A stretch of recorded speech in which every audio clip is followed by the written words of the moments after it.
ഞാൻ ചോദിച്ച ചോദ്യങ്ങൾക്ക് കേരളത്തിലെ കോൺഗ്രസ് പാർട്ടിയും UDF ചോദിക്കുന്ന ചോദ്യങ്ങൾക്ക് വീണ തൈക്കണ്ടിലിനോ മുഹമ്മദ് റിയാസിനോ പിണറായി വിജയനോ മറുപടി ഉണ്ടെങ്കിൽ ബാക്കി എല്ലാ കാര്യത്തിലും ജയിക്ക് പറഞ്ഞ മുഴുവൻ കാര്യത്തിലും EDയുമായി ബന്ധപ്പെട്ട രാഷ്ട്രീയ ആരോപണങ്ങളിൽ 100% യോജിക്കുകയാണ് ഞങ്ങൾ. EDയുടെ കൺവിക്ഷൻ റേറ്റ്, EDയുടെ രാഷ്ട്രീയ വേട്ടയാടൽ, പ്രതിപക്ഷ കക്ഷികളെ വേട്ടയാടി പിടിക്കുന്നത്, മടിയിൽ കനമുള്ളവരെ വൈറ്റ് വാഷ് ചെയ്ത് BJP പക്ഷത്തെത്തിക്കുന്നത്, ഇതിലൊക്കെ യോജിക്കുകയാണ്. ജയിക്കിനോട് എന്റെ ചോദ്യം, വീണ തൈക്കണ്ടിൽ CMRL കമ്പനിക്ക് കൊടുത്ത സേവനം എന്തായിരുന്നു? എന്തിനായിരുന്നു 2,78,00,000 രൂപ CMRL കർത്തയിൽ നിന്ന് വാങ്ങിയത്? എന്തിനാണ് വീണ ഇത്രയും നാൾ മൗനത്തിലായിരിക്കുന്നത്? സ്വന്തം പാർട്ടി, അച്ഛന്റെ പാർട്ടി, ഭർത്താവിന്റെ പാർട്ടിയൊക്കെ തകർന്ന് തരിപ്പണമാകുന്ന ഉത്തരമില്ലാത്ത ചോദ്യത്തിന്റെ മുമ്പിൽ ഇപ്പോഴും വീണ എന്തിനാണ് മൗനത്തിലായിരിക്കുന്നത്? ഇവിടെ നിങ്ങൾ പറഞ്ഞു പ്രതിപക്ഷ നേതാവിന്റെ വീട്ടിൽ, മുഹമ്മദ് റിയാസിന്റെ വീട്ടിൽ, ബേപ്പൂർ MLA വീട്ടിൽ, DYFI നേതാവിന്റെ വീട്ടിലൊക്കെ റെയ്ഡ് ചെയ്തെന്ന്. ഒന്ന്, പ്രതിപക്ഷ നേതാവ് വീണയുടെ അച്ഛനാണ്. 2, ബേപ്പൂർ MLA ഭർത്താവാണ്. DYFI നേതാവ് സുഹൃത്താണ്. പിന്നെ പലരും പാർട്ട്നേഴ്സാണ്. ഞാൻ പറയുന്നത്, ഇവിടെ കോൺഗ്രസ് നേതാക്കന്മാരെ കുറിച്ച് പറഞ്ഞല്ലോ. ഞാൻ ഒരു കാര്യം ചോദിക്കട്ടെ. മുഖ്യമന്ത്രിയോടൊപ്പം ക്ലിഫ് ഹൗസിൽ താമസിക്കുന്നു, ഔദ്യോഗിക വസതിയിൽ വിനോദയാത്ര നടത്തുന്നു, വിദേശയാത്ര നടത്തുന്നു, വിഴിഞ്ഞം തുറമുഖത്തിന്റെ ഡയറക്ട് ബോർഡ് ബോർഡ് മീറ്റിംഗിൽ അടക്കം പങ്കെടുക്കുന്ന വീണ തൈക്കണ്ടിലിന് യാതൊരു പ്രിവിലേജിലും കിട്ടിയില്ല എന്ന് പറഞ്ഞാൽ CPM വിശ്വസിക്കോ? ഇനി നിങ്ങൾ കോൺഗ്രസിന്റെ കൊടിയെ കുറിച്ച് പറയും. ED റെയ്ഡ് ചെയ്യാൻ വന്നതിന് കോൺഗ്രസിന്റെ മക്കളുടെ കയറിയിട്ട് എന്താ കാര്യം? നിങ്ങളെ കോൺഗ്രസിൽ നിന്ന് മടിയിൽ സ്ഥാനമുള്ളത് കൊണ്ടും ഭയമുള്ളത് കൊണ്ടും ഭാഗ്യാന്വേഷികളായതുകൊണ്ടും BJPയിലേക്ക് ചേക്കേറിയ ആളുകളെ കുറിച്ച് നിങ്ങൾ കണ്ടു. പക്ഷെ നിങ്ങൾ കാണാത്ത കുറെ ആളുകളുണ്ട്. ED പിടിച്ച് അകത്തിട്ടിട്ടും വേട്ടയാടിയിട്ടും കോൺഗ്രസ് വിട്ടുപോകാത്ത കർണാടക മുഖ്യമന്ത്രി DK ശിവകുമാർ, അതുപോലെ കാർത്തി ചിദംബരം, P ചിദംബരം, രാഹുൽ ഗാന്ധി, സാക്ഷാൽ സോണിയാഗാന്ധിയും രാഹുൽ ഗാന്ധിയും ഇന്നും ഉറച്ചു നിൽക്കുന്നു. അതിന് കാരണം എന്താണെന്നറിയോ? നിയമപരമായ പോരാട്ടത്തിന് കൂടാതെ അതിനോടൊപ്പം ജനങ്ങളോട് മറുപടി പറയാനുള്ള ബാധ്യത കാണിച്ചു.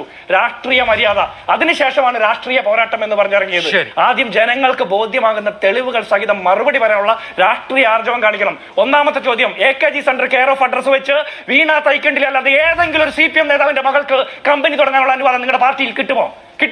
അതിനുശേഷം ആ കമ്പനി ക്ലോസ് ചെയ്തിട്ട് മാസപ്പടി വാങ്ങിയിട്ട് അത് പൂട്ടിക്കെട്ടിയിട്ട് ലേക്കർ ഇന്ത്യ എന്ന് പറഞ്ഞ 3,500 രൂപ മാസ വാടകയുള്ള ഒരു ഒറ്റമുറി കെട്ടിടത്തിൽ ഒരു നോട്ടീസ് മാത്രം വെച്ചിട്ട് ഒരിക്കലും പോകാത്ത ഒരു കമ്പനി തുടങ്ങാൻ വീണ തൈക്കണ്ടിലല്ലാതെ മറ്റാർക്കെങ്കിലും പറ്റുമോ? അതിനെ ന്യായീകരിക്കാൻ ജയിക്കിനെ പോലുള്ള പാർട്ടിക്കാരല്ലാതെ മറ്റാരെങ്കിലും വന്നിരിക്കോ?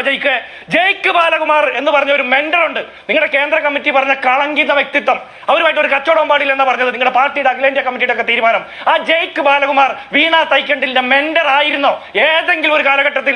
എന്തിനായിരുന്നു ഇവർ വിദേശ യാത്രകൾ നടത്തിയത്? എങ്ങനെയാണ് 20 കോടി രൂപ ട്രാൻസാക്ഷൻ നടത്തിയത്? എന്താണ് ഇതിന്റെ സോഴ്സ്? 85 ലക്ഷം രൂപ വിദേശത്തേക്ക് കടത്തിയെന്ന് പറയുന്നു. അതിന്റെ സോഴ്സ് എന്താ? ഇതെല്ലാം പച്ചയ്ക്ക് വിളിച്ചു പറഞ്ഞാൽ ജയിക്കിനോടൊപ്പം നിന്ന് EDക്കെതിരെ സംസാരിക്കാൻ ഞങ്ങളും തയ്യാറാ. ബാക്കി നിങ്ങൾ പറഞ്ഞ മുഴുവൻ രാഷ്ട്രീയവും പാൻ ഇന്ത്യൻ രാഷ്ട്രീയത്തിൽ ഞങ്ങൾ ഒപ്പം നിൽക്കുന്നു. ഒരു കാര്യം കൂടി ചോദിക്കട്ടെ, എന്തിനാണ് നിങ്ങളുടെ 26 സഖാക്കന്മാർ 62 ദിവസവും 73 ദിവസവും EDയുടെ കാർ ആക്രമിച്ച് ജയിലിൽ പോയി കിടന്നത്? ഇഷ്ടികയും മുട്ടയും എറിഞ്ഞിട്ട് നിങ്ങൾ പറയുന്നു അറസ്റ്റ് ചെയ്തോട്ടെ, ചോദ്യം ചെയ്തോട്ടെ എന്ന് പറയും. പിന്നെന്തിനാണ് നിങ്ങൾ അക്രമം നടത്തിയത്? ഒരു കാര്യം കൂടി പറയട്ടെ. ഇന്നലത്തെ മുഹമ്മദ് റിയാസിന്റെ പത്രക്കാരോടുള്ള സംസാരം കേട്ട ഒരു കാര്യം മനസ്സിലാവും അഭിലാഷേ. കോഴിക്കോട് ജില്ലാ കമ്മിറ്റിയിൽ തന്നെ പൂർണ്ണ ബോധ്യമില്ല. CPIയുടെ സംസ്ഥാന കമ്മിറ്റിക്ക് ഈ മുഹമ്മദ് റിയാസിനെയും വീണ തൈക്കണ്ടിലിനെയും പിന്തുണയ്ക്കാൻ താല്പര്യമില്ല. കടലാസ് കമ്പനിയുടെ പേരിൽ കോടിക്കണക്കിന് രൂപ വകമാറ്റി ചെലവഴിച്ച് കള്ളപ്പണം വെളുപ്പിക്കുന്ന പരിപാടി, ടെൻഡർ ഇല്ലാതെ പരസ്യം കൊടുക്കുന്ന കമ്പനികളടക്കം കോഴിക്കോട് നഗരത്തിലുണ്ട്. ഇതിൽ പലതിലും മുഹമ്മദ് റിയാസ് അടക്കമുള്ള ആളുകൾക്ക് ബന്ധമുണ്ടെന്ന് പറയുന്നു. അങ്ങനെയാണെങ്കിൽ അതൊക്കെ അന്വേഷിക്കപ്പെടണമെന്നേ. പാവപ്പെട്ട പാർട്ടിക്കാർ നിങ്ങൾക്ക് വേണ്ടിയിട്ട് EDയുടെ വണ്ടി ആക്രമിച്ച് 72 ദിവസം ജയിലിൽ കിടന്ന പാർട്ടിക്കാരുടെ ചോർന്നൊലിക്കുന്ന കൂരയ്ക്ക് കീഴിൽ പോയിരുന്ന് വാർത്തയ്ക്ക് പണം കൊടുത്താൽ പോരാ. ആ പാവപ്പെട്ടവർ തല്ലുകൊണ്ടത് ആർക്ക് വേണ്ടിയിട്ടാ? അപ്പൊ വീണ തൈക്കണ്ടിൽ ഒരു അക്ഷരം പറയാതെ നിങ്ങളെ പോലുള്ള മനുഷ്യന്മാരെ, പാർട്ടിക്കാരെ ഉത്തരമില്ലാതെ നടുവഴിയിൽ നിർത്തുന്നുണ്ടെങ്കിൽ ഞങ്ങളോടല്ല ചോദിക്കേണ്ട, വീണ തൈക്കണ്ടിലൂടെ പോയി ചോദിക്കും. ശരി, ഓക്കെ. പക്ഷെ EDയുടെ വിഷയത്തിൽ ED ചവച്ചു തുപ്പുന്ന എടുത്ത് ചുമക്കേണ്ട ഉത്തരവാദിത്വമൊന്നും ഞങ്ങൾക്കില്ല. കഴിഞ്ഞ 10 വർഷക്കാലം കരുവന്നൂരിലായാലും ലൈഫ് മിഷനിലായാലും സ്വർണ്ണക്കടത്തിലായാലും ലാവ്ലിൻ കേസിലടക്കം മാസപ്പടി കേസിലടക്കം മെല്ലെ പോയിക്കൊണ്ട് കേന്ദ്ര അന്വേഷണ ഏജൻസികൾ സംരക്ഷിച്ചു നിർത്തത് പിണറായി വിജയനെയും മകനെയുമാണ്. മകന് കിട്ടിയ ED നോട്ടീസ്, മകൾക്ക് കിട്ടിയ മാസപ്പടി അന്വേഷണം, ഇതൊക്കെ ഞാൻ ചോദിക്കുന്നത്. ഞാൻ അദ്ദേഹത്തെ ആക്ഷേപിച്ചെന്ന് പറയണേ. എന്റെ ചർച്ച കാണുന്ന കേരളത്തിലെ CPMകാർ അത് വിലയിരുത്തട്ടെ.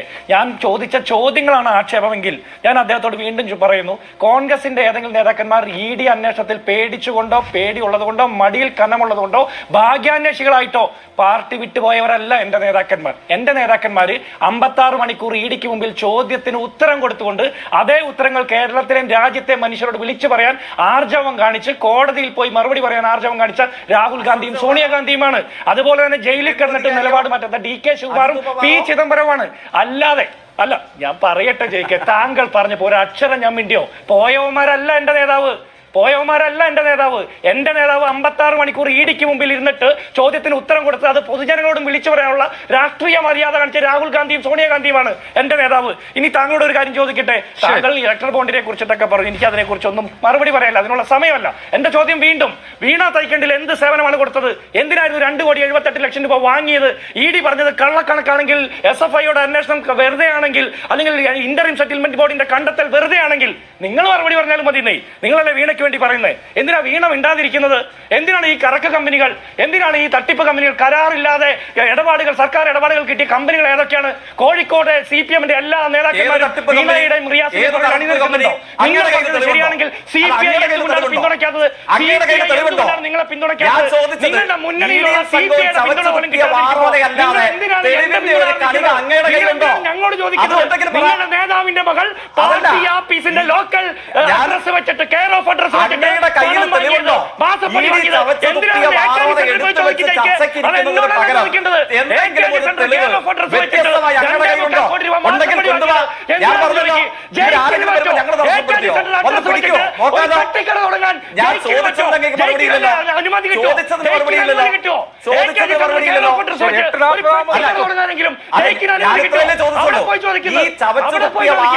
വാചകങ്ങളല്ലാതെ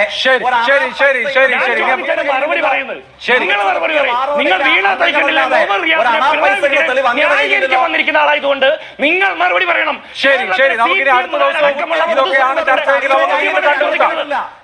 രണ്ടുപേരും ആവശ്യം സംസാരിച്ചതാണ് വിചാരിക്കും. ഇഡിയുടെ വിഷയത്തിൽ CPM നേരത്തെ മുതലെടുത്തൊരു നിലപാട് ഇതാണ്.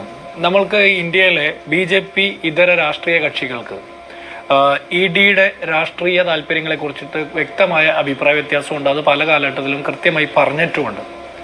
അത് ഓരോ സംസ്ഥാനത്തുമുള്ള BJP വിരുദ്ധ രാഷ്ട്രീയ ചേരിയിൽ നിൽക്കുന്ന ആളുകളെ വേട്ടയാടാൻ അവർ ആ ടൂൾ ഉപയോഗിച്ചിട്ടുണ്ട്. പക്ഷെ കേരളത്തിൽ പിണറായി വിജയൻ കേരളത്തിന്റെ മുഖ്യമന്ത്രിയായിരുന്ന 10 വർഷക്കാലവും ഇഡി അത്തരത്തിൽ ഒരു ശ്രമം ചെയ്തിട്ടില്ല എന്നാണ് നമ്മൾ മനസ്സിലാക്കേണ്ടത്. കാരണം കേന്ദ്ര അന്വേഷണ ഏജൻസികൾ പിണറായി വിജയനോ പിണറായി വിജയന്റെ കുടുംബാംഗങ്ങൾക്കോ അനുകൂലമാകുന്ന രീതിയിൽ മെല്ലെപ്പോക്ക് നിലപാടാണ് പല കാര്യത്തിലും സ്വീകരിച്ചിട്ടുള്ളത്.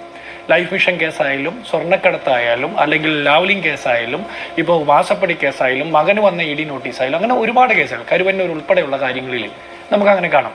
ഇനി CPM പറയുന്ന പോലെ രാഷ്ട്രീയ പ്രേരിതമാണെങ്കിൽ ഒറ്റ ഉത്തരം പറഞ്ഞാൽ കേരളത്തിലെ കോൺഗ്രസ് പാർട്ടിയും UDF-ഉം അടക്കം അവർ പറയുന്നത് പോലെ ഇഡിക്കെതിരെ നിലപാടെടുത്ത് ഈ കാര്യത്തിൽ നിൽക്കാൻ സാധിക്കും. എന്താണ്? വീണ തൈക്കണ്ടിൽ 2,78,00,000 രൂപ CMRL കമ്പനിയിൽ നിന്ന് എന്ത് സേവനം കൊടുത്തിട്ടാണ് മേടിച്ചത്? വീണ തൈക്കണ്ടിയിലും അവരുടെ ജീവിത പങ്കാളിയായിട്ടുള്ള മുഹമ്മദ് റിയാസ് MLA-യും മുൻ മുഖ്യമന്ത്രി പ്രതിപക്ഷ നേതാവ് പിണറായി വിജയനും അടക്കം പൊതുസമൂഹത്തിന്റെ മുമ്പിൽ ഇതുപോലെ നാണം കെട്ട് വിളറി നിൽക്കുന്ന സമയത്ത് പോലും വെളിപ്പെടുത്താനാകാത്ത അത്ര രാജ്യസുരക്ഷയെ ബാധിക്കുന്ന വിഷയമൊന്നുമല്ലല്ലോ അവർ കൊടുത്ത സേവനം. എന്തായിരുന്നു ആ 2.25 കോടി രൂപയുടെ സേവനം എന്ന് പറഞ്ഞാൽ പകുതി പ്രശ്നങ്ങൾ തീരുവില്ലേ? അവ AKG centre care of address ആക്കി വെച്ച് IT കമ്പനി തുടങ്ങി, IT കമ്പനിയുടെ മറവിൽ ഇതുപോലെ മാസപ്പടി വാങ്ങിയതിനു ശേഷം കുറച്ചു കാലത്തിന് ശേഷം ആ കമ്പനി നഷ്ടത്തിലാകുന്നു എന്നുള്ള രീതിയിൽ അത് പൂട്ടിപ്പോകുന്നു. എന്നിട്ട് അടുത്തത് എന്താ തോന്നുന്നത്? ലേക്കർ ഇന്ത്യ കോർപ്പ് എന്ന് പറഞ്ഞ ഒരു കമ്പനി തുടങ്ങുന്നു. എന്താണ് അത്?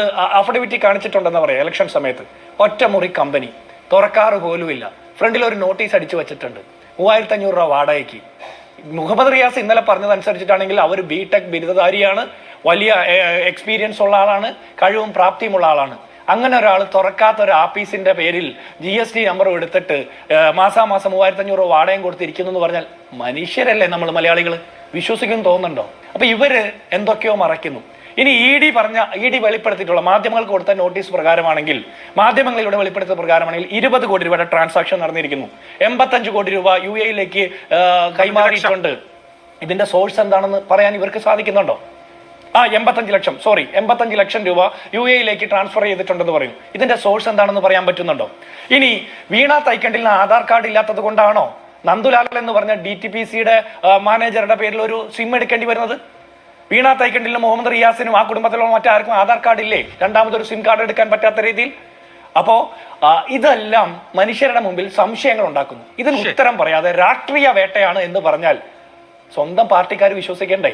നിങ്ങൾ എത്ര പ്രതിഷേധ യോഗം നടത്തിയാലും നിങ്ങൾ പറയുന്നതിൽ ഉത്തരമില്ലാതെ വന്നാൽ നിങ്ങളോട് ചോദ്യങ്ങൾ ഉണ്ടായിക്കൊണ്ടിരിക്കും. അവിടെ EDയുടെ രാഷ്ട്രീയ താല്പര്യം മുൻനിർത്തിക്കൊണ്ട് ഈ രാജ്യത്തെമ്പാടും നടത്തുന്ന മോഡി സർക്കാരിന് വേണ്ടിയിട്ടുള്ള കേടി പണി ന്യായീകരിക്കപ്പെടേണ്ടി വരും. അതല്ല ചെയ്യേണ്ടത്. ED രാഷ്ട്രീയ പ്രേരിതമായി ഈ രാജ്യത്തെ പ്രതിപക്ഷ രാഷ്ട്രീയ കക്ഷികളെ വേട്ടയാടുന്നു എന്നുള്ള വാദത്തിന് ആക്കം കൂട്ടാൻ വേണ്ടിയിട്ട് വീണ തൈക്കണ്ടിലും പിണറായി വിജയനും മുഹമ്മദ് റിയാസും മറുപടി പറയണം.